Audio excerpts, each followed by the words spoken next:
사실 이번 주는 저희가 연락을 안 드렸는데 미리 왔어요. 재미 드셨어, 재미. 사실 국민의당도 요청을 했는데 박지원 원내대표, 대표죠 이제. 그분은 응답이 없어요 지금. 네. 대선이 있기 전까지 계속 요청해 볼 생각이고. 지난주 직전까지 안철수 후보가 급상승했잖아요. 왜 급상승한 겁니까? 각 당의 이제 경선 끝나고, 네. 되게 이제 컨벤션 효과라고 그러는데, 되게 경선이 끝나면 약간씩 올라가는데, 안철수 후보는 아주 바닥에 있었기 때문에 좀 많이 올라간 편이고, 문재인 후보는 상당히 고공행진을 하고 있었기 때문에 많이 안 올라가가지고, 현상적으로 보면 조금 이렇게 따라붙은 것처럼 그렇게 이제 보였죠. 근데 올라간 게 순수하게 그 컨벤션 효과만인가요? 아니면 인위적으로 만들어낸 효과도? 두 건이 걸렸어요, 선관위에. 네. 두 건이 걸렸는데, 한 건은 오늘 보도에 보니까 1,500만 원 과태료가 나왔고, 한 건은 보도 금지, 인용 금지 조치가 이제 취해졌는데, 그때 4월 초죠. 그게 동시에 이렇게 나와가지고, 무슨 이렇게 따라붙은 것처럼 그렇게 네. 조작된 여론조사가 큰 언론기관에서 하나는 KBS고 하나는 또 다른 신문사인데 거기서 그게 착시 현상을 길러가지고 나왔습니다. 그때 안랩 주가가 14만 5천 원까지 올라갔었어요. 원래 그게 한 6만 원이 정상인데 14만 5천 원까지 올라갔다가 오늘 여기 오면서 확인해 보니까 10만 1,900원으로 다시 내려갔어요, 이제. 정상적으로 다시 여론조사가 내려가니까 주가도 내려갔는데 제가 보기엔 다음 주에는 10만 원 이하로 무너질 것 같아요. 지금이라도 빨리 팔아라. 그 말씀 하시는 건가요? 돈 많은 사람들은 가지고 있고요. 그러면 지난주에 갑자기 급속도로 또 그 상승세가 꺾인 이유는 뭔가요? 홍준표라든가 유승민이나 이쪽에서 가져갈 표는 거의 이제 없고 가져갈 만큼은 가져갔고 또 이제 자유한국당 쪽에서도 올 만큼은 왔고 그렇기 때문에 원래 자기가 가지고 있는 표가 많지가 않았기 때문에 이미 이동할 건 거의 다 이동을 했기 때문에 더 이상은 올라가지 못하는 거죠. 이제는 문재인 표를 가져와야 되는데 문재인 표 쪽은 이게 단단해가지고 그쪽으로 잘 가지 않습니다. 그리고 안철수 후보의 요새 행태가 여러 가지 문제점도 많이 지적이 되고 있고 특히 위안부 같은 발언을 했지 않습니까? 나라가 없을 때 이루어진 거라서 문제가 안 된다라는 식으로 그런 역사 인식을 가진 사람한테 문재인 지지자들이 갈 리는 없는 거거든요. 그래서 더 이상 표의 이동은 이제 잘 안 보입니다.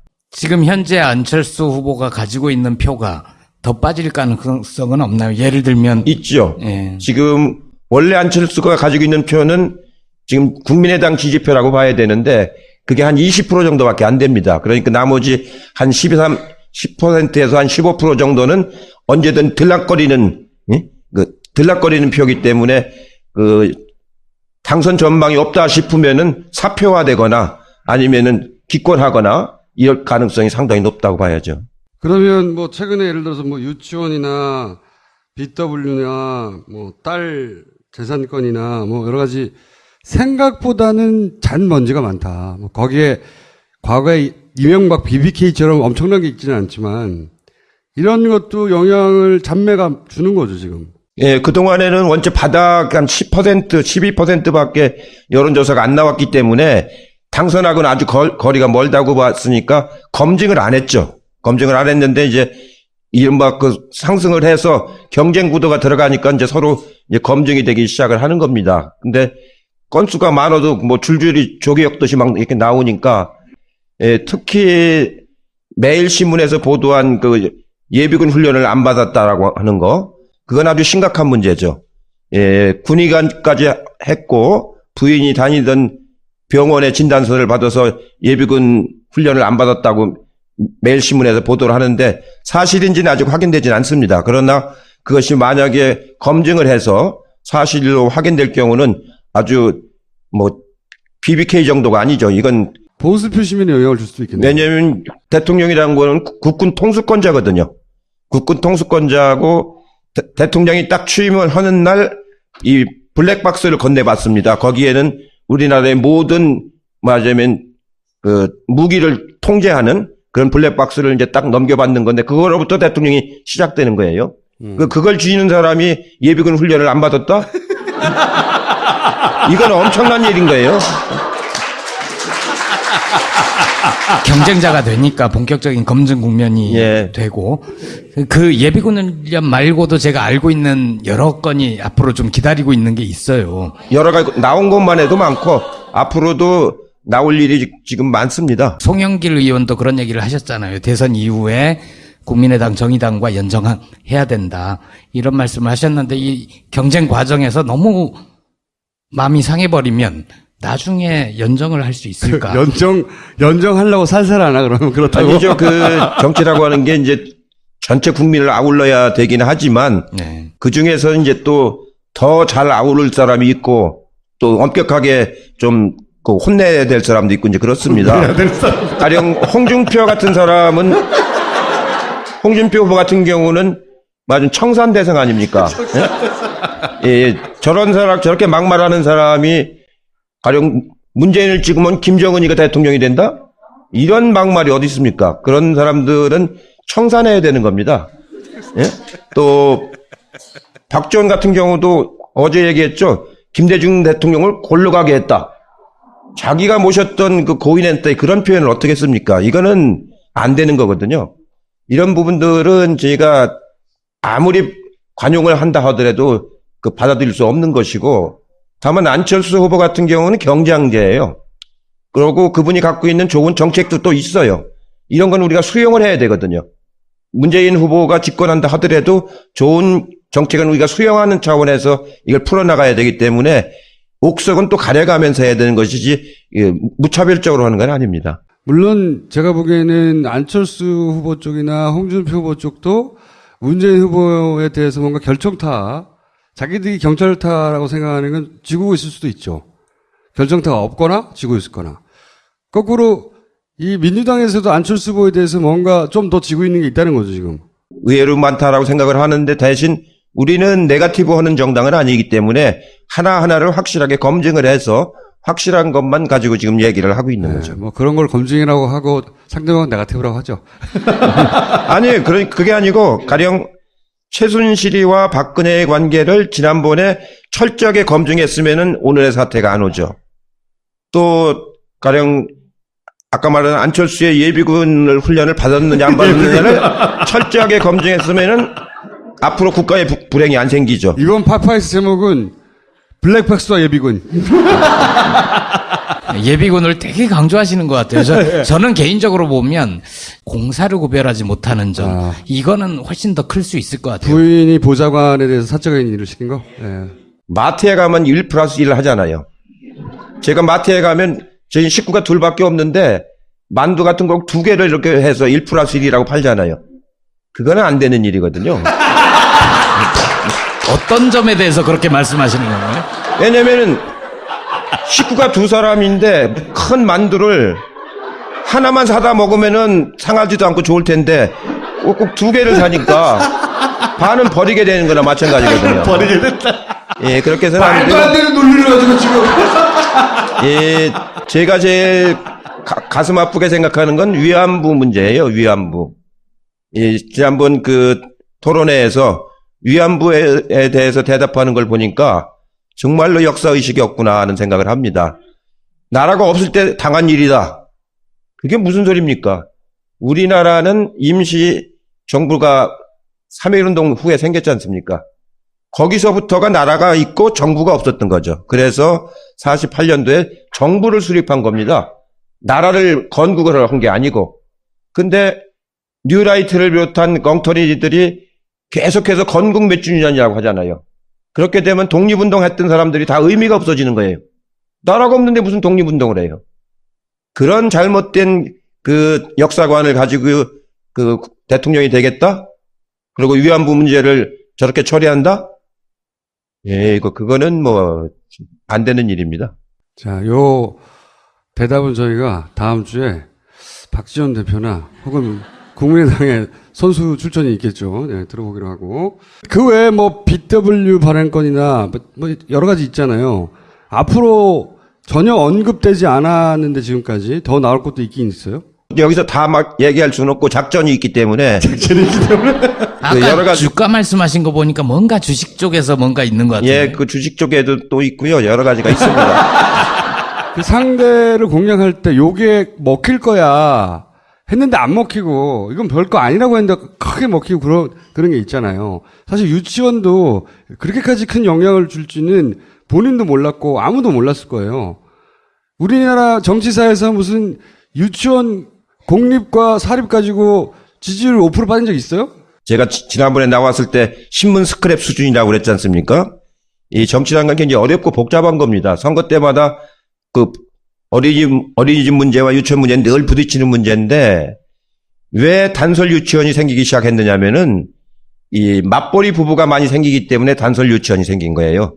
왜냐면 늦게까지 어린이를 봐줘야 되고 또 학교까지 가기엔 너무 멀고 그래서 동네에 가장 가까운 데다 만들자 해가지고 단설 유치원을 만들기 시작했는데 거기에 수요가 많이 생기는 거거든요. 세종시에 제가 내려가기만 하면 우리 집 앞에 유치원 져달라고 그래요. 예? 응? 젊은 엄마들이 많은데 전부 다 우리 집 앞에 져달라는 거예요. 길만 건너가면 되지 않습니까? 그러면 그래도 우리 집 앞이 제일 편하다는 거예요. 그래도 많이 짓습니다. 지금 전국에도 제일 많이 짓는데 그게 다 6시 전에 퇴직을 하지 못하기 때문에 그래서 그러는 거거든요. 예, 그거하고 병설 유치원하고는 좀 개념이 같은 국공립이지만 개념이 다른 건데 그걸 분간을 못하는 거죠. 그리고 요새 그 학교에 있는 유치원은 아마 1시에 끝나죠. 1시에 끝나기 때문에 굉장히 어려워합니다. 지금 엄마들이. 이런 생활상의 경험을 전혀 안 해본고 이론적으로도 공부를 안 해본 그런 데서 오는 한계가 이게 노출되는 건데 그게 별거 아닌 것 같지만 굉장히 중요한 일이죠. 그러니까 그게 사람들한테 확 와닿았나 봐요. 실제. 그러니까 그렇게 많이 지지율이 떨어졌죠. 실제. 여성 지지율도 그것 때문에 타격을 입은 것 같던데 젊은 여성들. 앞으로 이제 더 나올 게 있다. 문재인 후보는 저하고 이제 30년 동안 같이 민주화 운동을 하고 정치도 한 친구이자 이제 동지입니다. 그러니까 뼛속까지 다 알죠. 설마 뼛속까지 아실까? 둘이 이제 할 말 안 한 말 다 하고 네. 이렇게 해서 하는데 제가 보기에는 아들 문제도 참 별게 아닌 것 같고 자꾸 저렇게 물고 늘어지는 거고 나머지는 지난 처마 그러니까 30cm. 그렇지. 양산집이 처마가 30cm. 법을 어긴 거. 그건 자기가 처마를 낸 게 아니고 처마가 나와 있는 집을 산 거죠. 그 사모님이 어디서 인터뷰한 걸 봤는데 주택 부금 들으려고 하려고 했더니 막 야단 맞았다는 거 아닙니까? 그거는 집 없는 서민들이 들으라는 거지 내가 변호사한테 그런 거 들고 앉았느냐고. 네? 그래가지고 사모님이 그래 너 얼마나 잘 되나 보자. 그렇게 인터뷰한 걸 봤는데 그렇게 살아온 사람입니다. 그래서 앞으로 더 나올 거 없을 거다. 근데 이제 만들어내는 게 있으니까요. NLL 같은 것도 만들어냈잖아요. 그건 이제 공작이죠, 공작. 네. 예? 그건 이제 공작 차원에서 이제 나온 건데 그런 정도 공작은 능히 이제 받아낼 수가 있습니다. 자, 토론회는 어떻게 보세요? 토론회가 원래 전문가들이 요란한 만큼의 지지율 변화에 영향이 없다라는 게 통상적인 분석이었는데 이번에는 좀 다를 것 같지 않으세요? 자기 지지율을 올리기는 좀 어렵습니다. 토론회를 통해 가지고. 근데 중요한 실수를 하거나 잘못 요번 단설 어린이처럼 이런 걸 잘못 알고 있으면은 빠지기는 쉬워요. 만약 그게 결함이 돼 가지고 제가 보기엔 안철수 후보 쪽에서 좀 작전을 잘못 쓴 것 같아요. 지난번에 끝장 토론하자고 막 그렇게 주장을 했지 않습니까? 네. 예, 그러면 자기가 압도적으로 이길 것처럼 또 홍준표는 10분 안에 저기 한다고 했는데 막상 토론을 해보니까 10분이 채 안 돼서 홍준표가 먼저 날아가고 안철수 후보가 경직돼 가지고 오히려 토론에서 간표가 됐지 않습니까? 그래서 그렇게 큰 소리 치다가 그렇게 되니까 훨씬 더 불리해지는 상황이 돼서 이 공적인 일을 할 적에는 겸손하게 해야 됩니다. 겸손하게. 아니 근데 문재인 후보는 지난 토론회에서는 왜 이렇게 해맑게 웃었대요? 텔레비전 토론은 이제 내용도 중요하지만요.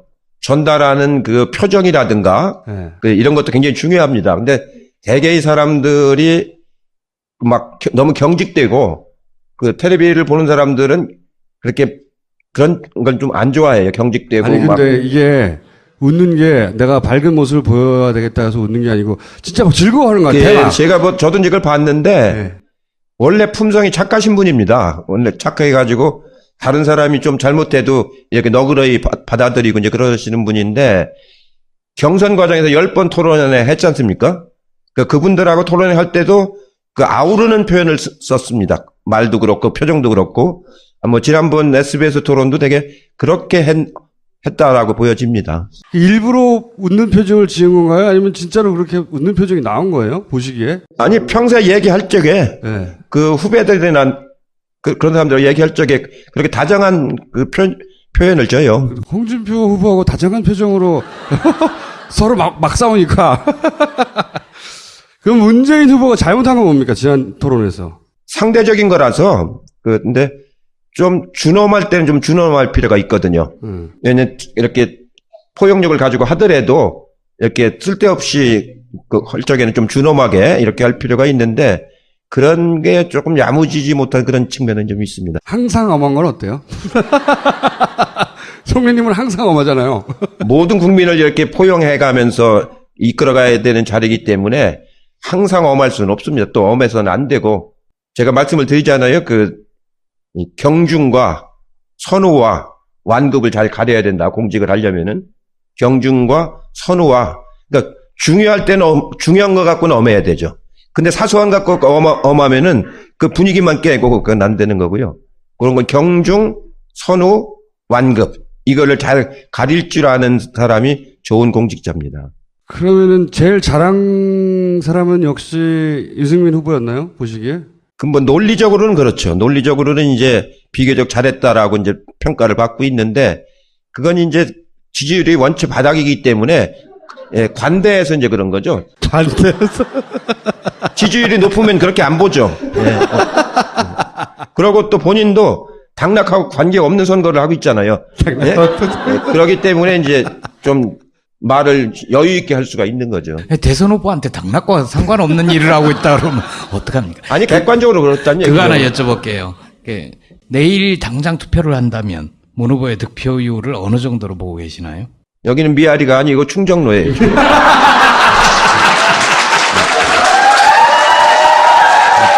홍준표 후보가 보수표를 얼마나 회복할까요? 최종적으로는? 오늘 10% 넘는 게 여론조사가 2개가 나왔는데 네. 지금 대구 경북 지방에도 조금 오르고 있다라는 그런 이제 그 지표가 좀 나오고 있거든요. 아마 잘 오르면은 15% 근처에 갈까 말까 이제 그렇게 될 것 같은데 아직은 모르죠. 한 주나 좀 지나가면은 5월 초에 들어가면 대략 짐작할 수가 있는데 15%를 얻을 수는 어려울 것 같다. 만약에 홍준표나 유승민 후보, 특히 유승민 후보의 표 결집력이 제일 약하던데 어차피 거의 꼴찌에 가까워서 후보는 괜찮은데 이 표는 언제든지 옮겨갈 수 있다 하는 표가 유승민 후보한테 가 있다고 치면 막판에 유승민 후보에 가 있는 표가 홍준표한테 가기보다는 안철수한테 갈 확률이 높잖아요. 갈 만한 표는 다 갔고요. 지금 현재. 예, 갈 만한 표는 갔고 지금 유승민 후보가 이제 가지고 있는 표는 보수 맞으면 강한 보수입니다. 거기는. 그렇기 때문에 무슨 이렇게 전략적으로 투표하는 표가 아니고 그 자체로 하는 표이기 때문에 이동할 가능성은 대개 그런 표들이 유승민 후보가 이제 사퇴한다. 그렇게 되면 같이 사퇴할 가능성이 높은 표들이죠. 그러면은 남은 변수는 유승민 후보가 홍준표하고 붙는다든지 유승민 후보가 안철수하고 붙는다든지 이런 가능성은 어느 정도 있다고 보세요? 유승민과 홍준표가 붙을 가능성은 아주 적죠. 거긴 제일 서로 간에 대립적인 관계에 있기 때문에 적고 유승민과 안철수가 붙게 되면은 그거는 뭐라고 그럴까요? 상식적인 생각으로는 두 개의 시너지 효과가 날 것처럼 생각하지만 제가 보기에는 호남인들에 대한 굉장히 모욕감을 주는 거거든요. 호남인들은 정정당당하게 해서 정권 교체하길 바라는 것이지 그런 인위적인 공작을 통해서 하길 바라는 건 아니거든요. 어차피 지금 수구 세력이 당선되는 건 아닌데 그럴 바엔 그런 표 안 얻고 정정당당하게 되길 원하는 거죠. 그렇기 때문에 그 호남 쪽에서 유승민 표가 와봤자 뭐 한 2, 3% 오는 건데 호남에서 빠져나갈 표는 그거보다 훨씬 더 많아질 수도 있는 거죠.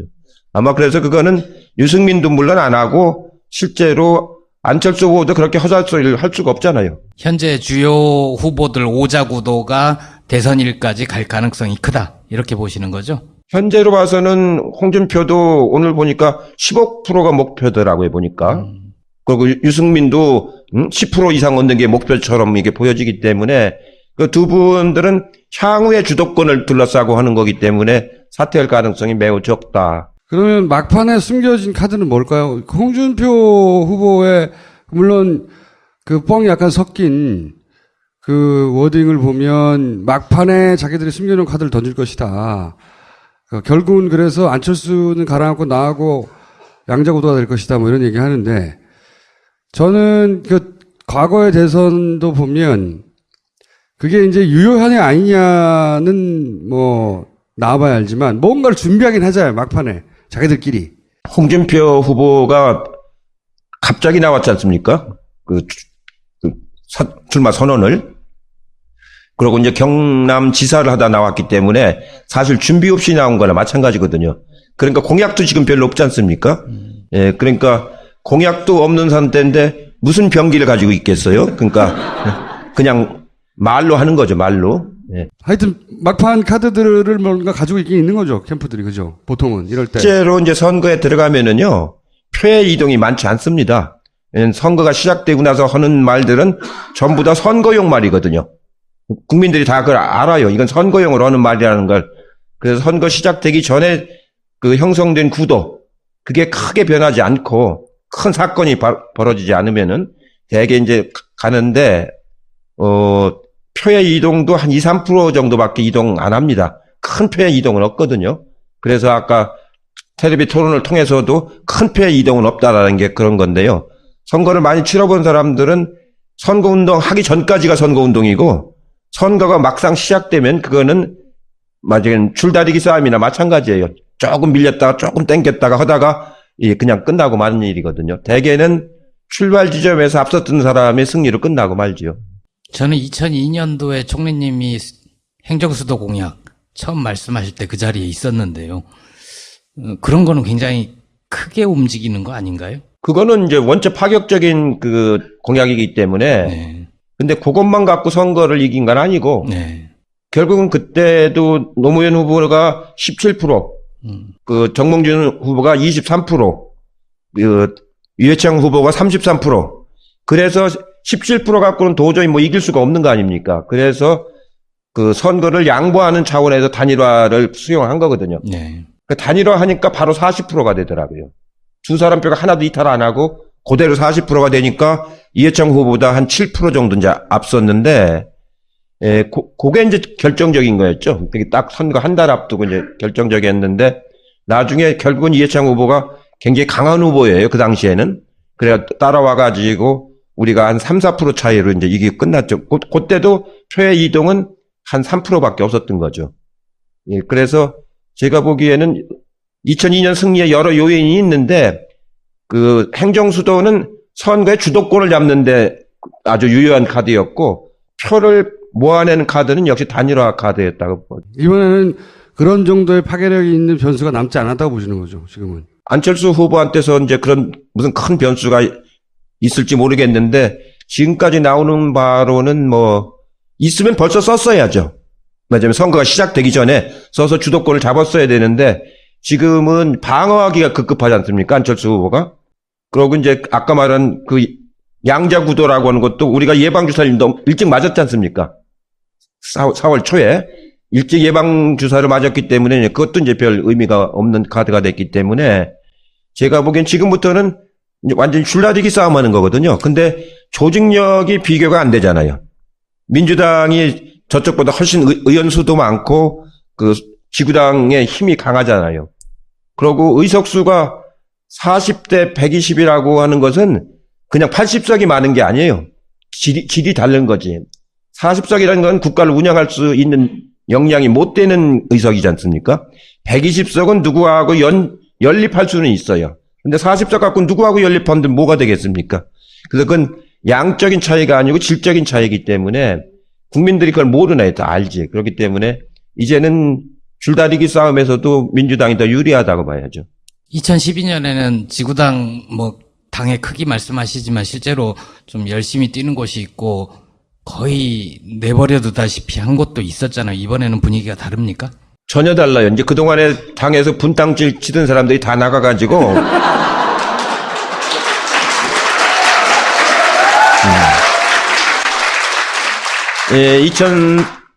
2012년도에는 제가 당대표 하다가 맞아요. 물러났지 않습니까? 단일화를 해야 된다고 그래가지고 물러났는데 지금은 이제 문재인 후보도 당에 대해서는 잘 아시고 그때는 당에 들어온 지가 얼마 안 돼가지고 당을 잘 몰랐고 그래가지고 뭐 시민 캠프 이런 거 만들어가지고 막 여러 개의 캠프가 동시에 돌아가니까 일사불란하지가 않았는데 이번에는 어제 이틀 동안 선거운동을 했지 않습니까? 근데 아주 질서정연하게 잘 가고 있잖아요. 전체 선대위를 일원화시켰습니다. 일원화시켜서 잘 나가고 있고 또 이제 12년도에 경험이 있었기 때문에 그렇게 해서 안 된다, 그렇게 해서는 안 된다라는 이런 마음들이 이제 다 있습니다. 오늘 제가 이제 추미애 대표가 지방 유세를 나가서 대신 제가 권한대행으로 이제 주재를 했는데요. 의원들이 아주 협조를 아주 잘하고 옛날 같으면 회의만 열리면 이제 막 딴소리들이 막 나왔었는데 요즘엔 그런 게 이제 없어요. 그런 거를 기자들은 노리고 있거든요. 그럼 막 그런 것만 써버리면은 김 빠지는 선거 운동이 되는데 요새는 이제 발언은 누구누구만 몇 사람만 하시오. 그럼 발언권 달라는 사람도 없습니다, 이제. 박영선 의원이 선대위에서 중책을 맡으셨잖아요. 예, 이번에 합류를 했죠. 큰 힘이 되겠죠?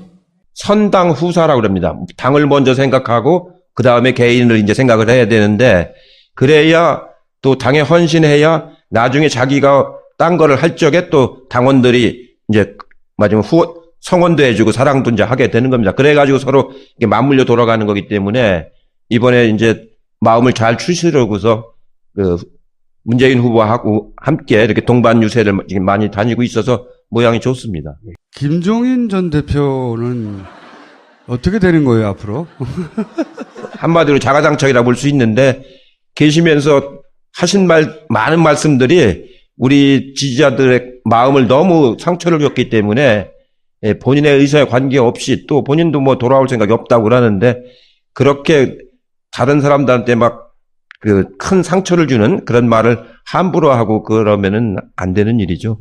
마지막으로 혹시 남기고 싶은 말 없어요? 앞으로 3주 동안 어떻게 해라, 유권자들은. 제가 이제 우리 당 선대위에서도 그런 얘기를 하는데 정말로 이번 선거는 오늘이 4.19 57주년 아닙니까? 4.19를 미완의 혁명이라고 그러잖아요. 많은 희생을 가지고 이제 혁명을 했는데 박정희가 군부 쿠데타를 해가지고 이제 군부 통치로 들어가기 시작해서 미완의 혁명이라고 그랬는데 우리가 미완의 혁명을 여러 번 겪었습니다. 87년 5.18 때도 이제 겪었고 87년 6월 항쟁 때도 이제 겪었고 그 다음에 이제 이번 촛불혁명입니다. 여기서 이제 혁명을 완성을 시켜야 되는 아주 중요한 선거거든요. 이렇게 해서 우리 역사, 현대사가 지금 57년 동안에 조금씩은 민주주의로 발전을 해왔지만 그러나 완성을 시키지는 아직 못하고 있는 거거든요. 이것을 완성시키는 중요한 역사적인 선거이기 때문에 그런 의미를 충분히 담아가지고 마지막까지 아주 전념을 다해야 된다. 진인사 대천명이다. 내가 할 수 있는 일을 다 하고 하늘의 뜻을 기다린다. 그래서 어제 제가 당 선대위원들 보고 탈진을 해야 된다. 탈진을. 선거 끝나고 사진을 못 찍을 정도로 탈진할 정도로 선거를 치러야 된다. 그런 마음으로 임해야 된다. 그랬더니 우리 지지자들 글 중에 탈진까지는 하지 말고 직전까지만 해라. 열심히 해서 반드시 성공을 시켜서 국가를 바로 세워야 됩니다. 그렇게 해서 검찰도 개혁을 해서 우병우도 잡아놓고 재벌 개혁을 해서 정경유착도 끊고 또 잘못된 민주주의의 파탄도 이제 다시 복구시키고 4대강 사업도 다시 특별 수사를 해서 예, 바로 잡고 청년들 일자리도 이제 정말 시급합니다. 오늘 그 10조를 들여서 청년들 일자리 만들겠다는 추가 경정 예산을 하겠다고 이제 발표를 했는데 그런 일들을 해서 청년들한테 용기를 주는 그런 나라를 만들어요. 알겠습니다. 감사합니다. 안철수 후보 쪽이나 홍준표 후보 쪽도 문재인 후보에 대해서 뭔가 결정타, 자기들이 경찰타라고 생각하는 건 지고 있을 수도 있죠. 결정타가 없거나 지고 있거나. 거꾸로 이 민주당에서도 안철수 후보에 대해서 뭔가 좀 더 지고 있는 게 있다는 거죠, 지금. 의외로 많다라고 생각을 하는데 대신 우리는 네거티브 하는 정당은 아니기 때문에 하나하나를 확실하게 검증을 해서 확실한 것만 가지고 지금 얘기를 하고 있는 거죠. 뭐 그런 걸 검증이라고 하고 상대방은 네거티브라고 하죠. 아니, 그게 아니고 가령 최순실이와 박근혜의 관계를 지난번에 철저하게 검증했으면은 오늘의 사태가 안 오죠. 또 가령 아까 말한 안철수의 예비군을 훈련을 받았느냐 안 받았느냐를 철저하게 검증했으면은 앞으로 국가의 불행이 안 생기죠. 이번 파파이스 제목은 블랙박스와 예비군. 예비군을 되게 강조하시는 것 같아요. 저는 개인적으로 보면 공사를 구별하지 못하는 점, 이거는 훨씬 더 클 수 있을 것 같아요. 부인이 보좌관에 대해서 사적인 일을 시킨 거? 예. 마트에 가면 1+1을 하잖아요. 제가 마트에 가면 저희 식구가 둘밖에 없는데 만두 같은 거 2개를 이렇게 해서 1+1이라고 팔잖아요. 그거는 안 되는 일이거든요. 어떤 점에 대해서 그렇게 말씀하시는 건가요? 왜냐면은 식구가 2사람인데 큰 만두를 하나만 사다 먹으면은 상하지도 않고 좋을 텐데 꼭 2개를 사니까 반은 버리게 되는 거나 마찬가지거든요. 버리게 됐다. 예, 그렇게 해서는 안 말도 안 되고. 되는 논리를 가지고 지금. 예, 제가 제일 가슴 아프게 생각하는 건 위안부 문제예요, 위안부. 예, 지난번 그 토론회에서 위안부에 대해서 대답하는 걸 보니까 정말로 역사의식이 없구나 하는 생각을 합니다. 나라가 없을 때 당한 일이다. 그게 무슨 소리입니까? 우리나라는 임시 정부가 3.1운동 후에 생겼지 않습니까? 거기서부터가 나라가 있고 정부가 없었던 거죠. 그래서 48년도에 정부를 수립한 겁니다. 나라를 건국을 한 게 아니고. 근데 뉴라이트를 비롯한 엉터리 자기가 가지고 있는 표가 많지가 않았기 때문에 이미 이동할 건 거의 다 이동을 했기 때문에 더 이상은 올라가지 못하는 거죠. 이제는 문재인 표를 가져와야 되는데 문재인 표 쪽은 이게 단단해가지고 그쪽으로 잘 가지 않습니다. 그리고 안철수 후보의 요새 행태가 여러 가지 문제점도 많이 지적이 되고 있고 특히 위안부 같은 발언을 했지 않습니까? 나라가 없을 때 이루어진 거라서 뭐 문제가 안 된다라는 식으로 그런 역사 인식을 가진 사람한테 문재인 지지자들이 갈 리는 없는 거거든요. 그래서 더 이상 표의 이동은 이제 잘 안 보입니다. 지금 현재 안철수 후보가 가지고 있는 표가 더 빠질 가능성은 없나요? 예를 들면 있죠. 예. 지금 원래 안철수가 가지고 있는 표는 지금 국민의당 지지표라고 봐야 되는데 그게 한 20% 정도밖에 안 됩니다. 그러니까 나머지 한 10%에서 한 15% 정도는 언제든 들락거리는 표이기 때문에 당선 전망이 없다 싶으면은 사표화되거나 아니면은 기권하거나 이럴 가능성이 상당히 높다고 봐야죠. 그러면 뭐 최근에 예를 들어서 뭐 유치원이나 BW나 뭐 딸 재산권이나 뭐 여러 가지 생각보다는 잔먼지가 많다. 뭐 거기에 과거에 이명박 BBK처럼 엄청난 게 있지는 않지만 이런 것도 영향을 잔매가 주는 거죠, 지금. 예, 그동안에는 원체 바닥 한 10%, 12%밖에 여론조사가 안 나왔기 때문에 당선하고는 아주 거리가 멀다고 봤으니까 검증을 안 했죠. 검증을 안 했는데 이제 이른바 상승을 해서 경쟁 구도가 들어가니까 이제 서로 이제 검증이 되기 시작을 하는 겁니다. 근데 건수가 많아도 뭐 줄줄이 조개 엮듯이 막 이렇게 나오니까 예, 특히 매일신문에서 보도한 예비군 훈련을 안 받았다라고 하는 거, 그건 아주 심각한 문제죠. 예, 군의관까지 했고 부인이 다니던 병원에 진단서를 받아서 예비군 훈련을 안 받았다고 매일신문에서 보도를 하는데 사실인지는 아직 확인되지는 않습니다. 그러나 그것이 만약에 검증을 해서 사실로 확인될 경우는 아주 뭐 BBK 정도들이 계속해서 건국 몇 주년이라고 하잖아요. 그렇게 되면 독립운동 했던 사람들이 다 의미가 없어지는 거예요. 나라가 없는데 무슨 독립운동을 해요. 그런 잘못된 그 역사관을 가지고 그 대통령이 되겠다? 그리고 위안부 문제를 저렇게 처리한다? 예, 그거는 뭐, 안 되는 일입니다. 자, 요 대답은 저희가 다음 주에 박지원 대표나 혹은 국민의당의 선수 출전이 있겠죠. 네, 들어보기로 하고. 그 외에 뭐 BW 발행권이나 뭐 여러 가지 있잖아요. 앞으로 전혀 언급되지 않았는데 지금까지 더 나올 것도 있긴 있어요. 여기서 다 막 얘기할 수는 없고 작전이 있기 때문에. 아까 여러 가지- 주가 말씀하신 거 보니까 뭔가 주식 쪽에서 뭔가 있는 것 같아요. 예, 그 주식 쪽에도 또 있고요. 여러 가지가 있습니다. 그 상대를 공략할 때 요게 먹힐 거야 했는데 안 먹히고 이건 별거 아니라고 했는데 크게 먹히고 그런 게 있잖아요. 사실 유치원도 그렇게까지 큰 영향을 줄지는 본인도 몰랐고 아무도 몰랐을 거예요. 우리나라 정치사에서 무슨 유치원 공립과 사립 가지고 지지율 5% 빠진 적 있어요? 제가 지난번에 나왔을 때 신문 스크랩 수준이라고 그랬지 않습니까? 이 정치라는 건 굉장히 어렵고 복잡한 겁니다. 선거 때마다 그 어린이집 문제와 유치원 문제는 늘 부딪히는 문제인데 왜 단설 유치원이 생기기 시작했느냐면은 이 맞벌이 부부가 많이 생기기 때문에 단설 유치원이 생긴 거예요. 왜냐면 늦게까지 어린이를 봐줘야 되고 또 학교까지 가기엔 너무 멀고 그래서 동네에 가장 가까운 데다 만들자 해가지고 단설 유치원을 만들기 시작했는데 거기에 수요가 많이 생기는 거거든요. 세종시에 제가 내려가기만 하면 우리 집 앞에 유치원 져달라고 그래요. 예? 응? 젊은 엄마들이 많은데 전부 다 우리 집 앞에 져달라는 거예요. 길만 건너가면 되지 않습니까? 그러면, 그래도 우리 집 앞이 제일 편하다는 거예요. 그래서 많이 짓습니다. 지금 전국에도 제일 많이 짓는데, 그게 다 6시 전에 퇴직을 하지 못하기 때문에, 그래서 그러는 거거든요. 예, 그거하고 병설 유치원하고는 좀 개념이 사실 이번 주는 저희가 연락을 안 드렸는데 미리 왔어요. 재미 드셨어, 재미. 사실 국민의당도 요청을 했는데 박지원 원내대표, 대표죠 이제. 그분은 응답이 없어요 지금. 예. 대선이 있기 전까지 계속 요청해 볼 생각이고. 지난주 직전까지 안철수 후보가 급상승했잖아요.